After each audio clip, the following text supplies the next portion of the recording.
akan membahas tentang salah satu wali songo, yaitu Sunan Giri, yang berperan besar dalam ajaran Islam di Nusantara.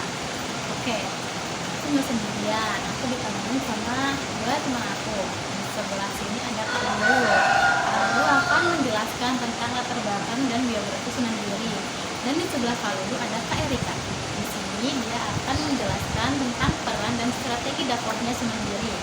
Oke, tanpa berlama-lama, marilah kita mulai. Sebelum kita mulai, aku mau nanya sama Kak Lulu. Siapa sih Sunan Giri itu? Sunan Giri adalah salah satu dari anggota 9 Wali Songo.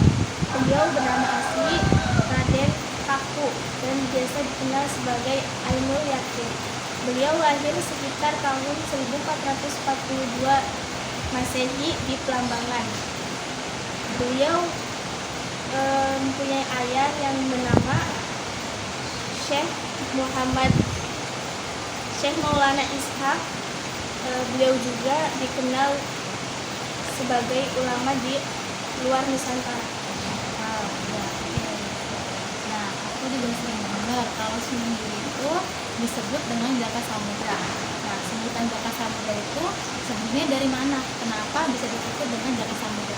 Oh iya, jadi waktu kecil Sunan Giri itu pernah dihanyutkan di laut karena adanya konflik di kerajaan. Beliau ditemukan dan diasuh oleh Nyi Agung Pinangki di Gresik. Karena kejadian itu, beliau dijuluki sebagai Jaka Samudra. Samudra itu artinya laut yang nggak berarti. Samudra itu artinya laut, teman-teman. Wah, berarti dari kecil tuh emang hidupnya beliau penuh perjuangan banget ya. Terus gimana sih Mbak pendidikan Sunan Giri sampai bisa jadi ulama? Beliau belajar di pesantrennya Sunan Ampel yang berada di daerah Surabaya. Terus beliau lanjut belajar ke Pasai hingga sampai ke Mekah. Karena ilmunya yang luas, beliau dijuluki sebagai Ainul Yakin, yang sangat dihormati oleh masyarakat karena kepintarannya. Menurut kamu, kenapa ilmunya Sunan Giri itu sangat berpengaruh? Karena beliau itu bukan dari ilmunya tuh bukan dari teori aja gitu, langsung praktek dari pendidikan, langsung praktek turun ke masyarakat, terjun ke masyarakat dan lain-lain. Oke, biografi dan program Sunan Giri kita udah tahu ya. Sekarang kita masuk ke peran dan strategi dakwahnya beliau. Aku mau nanya kembali kan nih,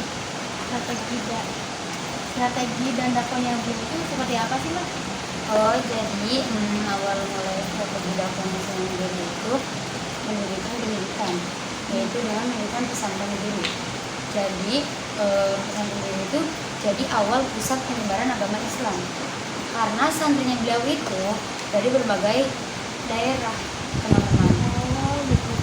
Nah, selain pendidikan, aku juga tahu kalau Sunan Giri itu menyebarkan dakwahnya lewat seni dan permainan anak-anak. Kenapa ya kayak gitu? Jadi itu karena budayanya beliau itu udah kayak lebih cepet lah, ibaratnya mah cepet diterima sama masyarakat.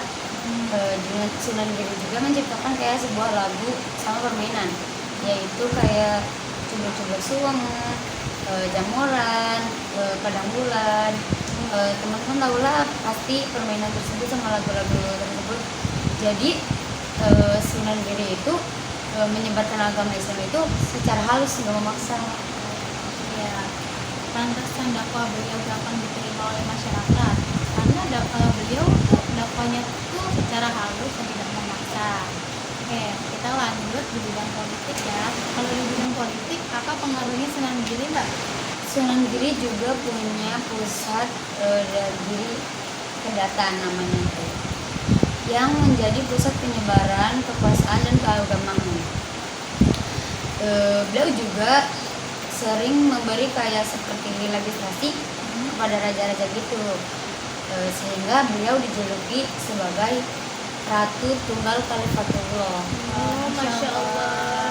Jadi teman-teman, sekarang kita udah tahu ya biografi Sunan Giri itu seperti apa, terbelakang dakwahnya, strategi dakwahnya, mulai dari pendidikan, seni, terus juga ada di bidang politik.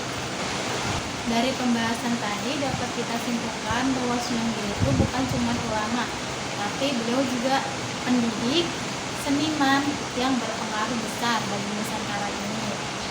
Nilai pengaruh Sunan Giri itu masih relevan sampai sekarang, terutama dalam menyebarkan ajaran Islam itu dengan cara damai dan bijak. Oke.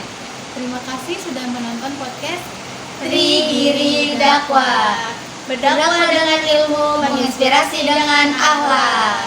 Aku Erika Putri. Aku Lula Aulia.